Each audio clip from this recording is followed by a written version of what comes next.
अपने आप एक वृक्ष देख रहे हैं। ये आर्टिफिशियल है, मगर इसकी पत्तियां, इसकी शाखाएं कुछ बयां कर रही हैं। एक बार फिर कृपा भैया महाराष्ट्र के पूर्व गृह मंत्री या गृह राज्य मंत्री फिर से अपनी दूसरी पारी शुरू करने जा रहे हैं राजनीति की। मगर हालांकि वो राजनीतिक शब्द अभी अपनी इस यात्रा में जोड़ नहीं रहे हैं, मगर यकीन है कि एक नेता बहुत दिन तक राजनीतिक अखाड़े से दूर नहीं रह पाएगा। तो चलते हैं कृपा भैया की प्रेस कॉन्फ्रेंस में। आप मेरे साथ रहिए।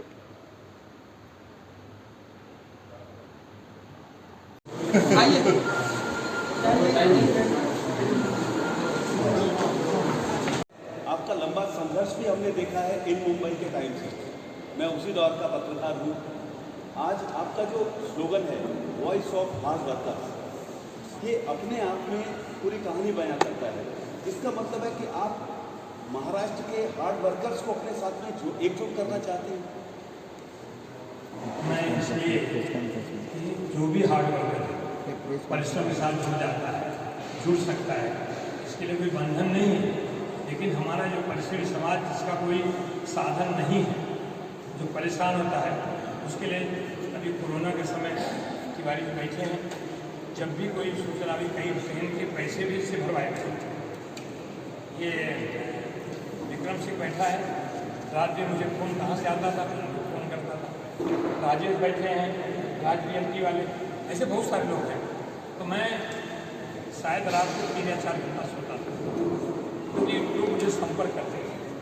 तो मैं कोशिश करता था, ये मेरी कोशिश है कि हम सब एक दूसरे के में पहले तो हम जो निकले हैं जानने के लिए कि हमारी राजनीतिक और सामाजिक परिस्थितियाँ जान जाएंगी, इसके बाद हम अगला करते। लेकिन कृपा भैया आप ये बताइए, आपने कांग्रेस को छोड़ा या कांग्रेस ने आपको छोड़ा? मैंने एक इश्यू भी दिया, मेरे लिए राष्ट्र पहले, इसके बाद राजनीतिक पार्टी। सिर्फ आर्टिकल 370 के समर्थन में मैंने मेरी बात कही। मेरी पार्टी के शीर्ष नेतृत्व ने कहा कांग्रेस पार्टी का ये ख्याल नहीं है। तो मैंने कहा था मुझे समझा दो, अगर मैं गलत हूँ तो मैं अपना इस्तीफा वापस ले लूँ। पार्टी में संबंध है, आपको लगता है कि वो संबंधों को तोड़ के आपके साथ जुड़ेंगे? ना, बिल्कुल नहीं। जो जिस विचारधारा के व्यक्ति है वो वहाँ रहे, लेकिन जहाँ रहे उनको एहसास हो कि चाहे अखिलेश चौबे हों, चाहे विक्रम सिंह हों, वो अगर योग्यता है, काबिल है, तो उनका ऑनर होना चाहिए। अब हम डॉक्टर हैं, फिर भी बोलते नहीं तुम कंपाउंडर काम करो। क्यों भाई, हमने MBBS किया है ना, हमको दवा प्रिस्क्रिप्शन लिखने आता है ना, फिर भी बोलते नहीं असिस्टेंट काम करो। तो यानी कि यहाँ महाराष्ट्र में अब उत्तर भारतीयों को सही अधिकार दिलाने के लिए आपका ये आंदोलन है? अधिकार तो अपने आप ले लेता है उत्तर भारतीय समाज, लेगा। कितना दिन नहीं दोगे? अगर हमने मतलब अपने को किसी ने कहा है ना कि खुद को कर बुलंद इतना कि हर तकदीर से पहले बताते, खुदा बंदे से पूछे बताते रह जाएंगे। हम लोग परिश्रमी लोग हैं, इतना मेहनत करेंगे, इतना। एक बार याद है ना आपको, हम लोग को परदेसी कहा जाता था पहले, बहुत पहले। एक गाना भी गाया जाता था, परदेसियों से न किया मिलाना, परदेसियों का एक दिन जाना। क्या किया परदेसी, कुछ भी नहीं बोला, लगा रहा मेरा तिवारी लगे रहे, बैंक के माध्यम सही से रहे। आज कॉलेज खोल दिए, अपने आप गाना बजने लगा, परदेसी परदेसी जाना नहीं हमें छोड़कर। मेरे साथ हैं महाराष्ट्र के पूर्व गृह राज्य मंत्री, और इस वक्त भी ये अपने उसी तेवर में नजर आ रहे हैं। सिर्फ मैं कृपा भैया से यही पूछूंगा, कृपा भैया ये आपका जो ये सेकंड पारी जो खेल रहे हैं, ये राजनीतिक रहेगी या मानवता भरी? मानवता से, पूरी तरह से मानवता जुड़ा हुआ है। परिश्रम न तो राजनीतिक पार्टी है, परिश्रम न तो कोई संगठन है, परिश्रम एक आंदोलन है। इस माध्यम से लोग जुड़ जाएं, एक दूसरे के सुख दुख में सहभागी हों, इसका पूरा मकसद यही है। आप इतना समय कैसे निकाल पाते हैं एकदम फिट, और उसके बावजूद इतनी भागदौड़? लगभग पिछले कुछ दिनों में 45,000 लोगों से आपने मीटिंग की है? नहीं, लगभग 15,000 लोगों से अच्छा। अब तक हुआ है मेरा, क्योंकि मैं 3 दिन नाला सपारा, वसई और विरार रहा, 1 दिन मैं कलीला में रहा। यहाँ हमारा भी ये 5वां दिन है, चल रहा हूँ। लगभग 15,000 लोगों से मुलाकात हुई। ये शक्ति इससे मिलती है, जो लोग चल रहे हैं, साथ में चल रहे हैं। मेरा मिशन जो है, मेरा जो एक आंदोलन है, ये आंदोलन मुझे सफल होता दिखाई पड़ रहा है। लोग मिल रहे हैं, उससे और ताकत बढ़ती है। और मैं भगवान दया से, ईश्वर से प्रार्थना करता हूँ कि न मैं थका था न थकूँगा।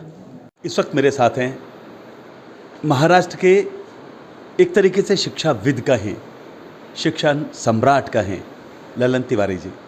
और ये इस वक्त कृपा भैया की प्रेस कॉन्फ्रेंस में मौजूद रहे और लेकिन किसी भी राजनीतिक बयान से दूर रहे। मैं खुद चाहूँगा कि इनसे किसी राजनीतिक बयानबाजी की बजाय सिर्फ एक सवाल करूँ। कृपा भैया बहुत वो कर रहे थे कि भाई उत्तर भारतीयों को जोड़ना है, उत्तर भारतीयों को परिश्रम करके दिखाना है, लेकिन एक उत्तर भारतीय जो आदर्श है, मुझे लगता है उत्तर प्रदेश के 24 करोड़ लोगों के लिए एक आदर्श हैं आप। तो आप उनकी बात को किस तरीके से लेते हैं? पहले तो आपके चैनल का धन्यवाद अदा करता हूँ। आपने बहुत बढ़िया सटीक क्वेश्चन किया है। देखिए, आपको पता है कि मैं राजनीतिक नहीं हूँ जी। न राजनीति में मुझे कभी इंटरेस्ट रहा और न रहेगा। कृपा जी हमारे 35 सालों से मित्र हैं। जब वो मामूली कांग्रेस के कार्यकर्ता थे तब से हमारी उनकी मित्रता है। मंत्री तो बाद में हुए और कुछ बाद में हुए, लेकिन पहले से हमारे दोस्त हैं और वो हिसाब से हम प्रेस कॉन्फ्रेंस में थे। और जो उन्होंने संकल्प यात्रा आंदोलन की जो शुरुआत की है, उनका जितनी तारीफ़ की जाए कम है। उत्तर भारतीयों को जोड़ने के लिए, मिलने के लिए, उनकी मदद करने के लिए जो उन्होंने बीड़ा उठाया है, वास्तव में अभिनंदनीय है। उनके धन्यवाद अदा करना चाहिए समाज को, कितना समय निकाल करके एक एक घर जा करके लोगों से मिलने का प्रयास कर रहे हैं। ठीक है, कोई हर काम इजी इतना नहीं होता, कठिन होता है। कुछ लोग टीका टिप्पणी भी करते हैं, कुछ लोग सपोर्ट भी करते हैं, ज़्यादा सपोर्टर भी है और कम लोग विरोधी भी हैं। ये तो हर जगह होते हैं। राम का विरोध हुआ है, कृष्ण का विरोध हुआ है, तो विरोध तो चलते रहा। बिना विरोध को कोई काम होता ही नहीं किसी का भी। पहले हम लोग देखते हैं कि रामायण में, महाभारत में कोई यज्ञ करता है तो राक्षस लोग उसमें विघ्न डालते हैं। तो ये प्रथा पहले से चली आ रही है और आज भी चली और चलती रहेगी। तो उसमें मुझे नहीं जाना। हम लोग को अच्छा काम करना है, अच्छे रास्ते पे चलना है, समाज को अच्छा रास्ता दिखाना है और समाज को एकजुट करना है। तभी जा कर के हम लोग का एक पहचान बनेगी। जैसा कृपा जी ने कहा, हम लोग सब तरह से समृद्ध हैं। हर तरह से हमारा उत्तर भारतीय आज के माहौल में, मुंबई शहर, थाना, पालघर में सक्षम है, हर बिजनेस में है। लेकिन हमारे में कमी एकता की है। एकता की वजह से हम अपना परिचय नहीं बना पा रहे हैं। अगर एकत्रित हो जाएंगे तो निश्चित तौर पर महाराष्ट्र की राजनीति में, महाराष्ट्र में हम लोग का रुतबा कम नहीं होगा। धन्यवाद। कृपा भैया ने हमेशा हर मंच से ये बात कही है कि आपका मार्गदर्शन वो हमेशा लेते रहे हैं अपने जीवन के हर क्षेत्र में। इस क्षेत्र में आप उनको क्या देंगे शिक्षा? हमारे उनकी उम्र में 10 दिन का फ़र्क है। अच्छा। मैं 10 दिन बड़ा हूँ, 10 दिन छोटे हैं और मुझे मान सम्मान शुरू से देते हैं। तो अब मार्गदर्शन उनको क्या दे पाएंगे हम? बस यही कहेंगे, यशस्वी भव। यशस्वी हो, यशस्वी हो। जो आपने प्रण करके निकले हैं उसमें सफल हो, ये हमारी शुक्रिया, ये हमारे आशीर्वाद। धन्यवाद। न भीड़ भाड़, न शोर शराबा, यही मंच है जहाँ से महाराष्ट्र के कांग्रेस के पूर्व कद्दावर नेता कृपा शंकर सिंह अपनी बात को मीडिया के सामने रख पाए। बहुत शांति से, बहुत प्यार से उन्होंने पत्रकारों के हर सवाल का जवाब दिया, मगर बोला वही जो वो चाहते थे। वो किसी भी राजनीतिक मंच या राजनीतिक छाया से यहाँ पर दूर होते नजर आए। मगर सबसे बड़ी बात यह है, किसी ने ठीक कहा है, अगर कोहराम मचाना है तो शांति से मचाओ, आपकी बात दूर तक जाएगी। आप देखते रहिए भारत की बात। मुझे दीजिए आज्ञा। नमस्कार।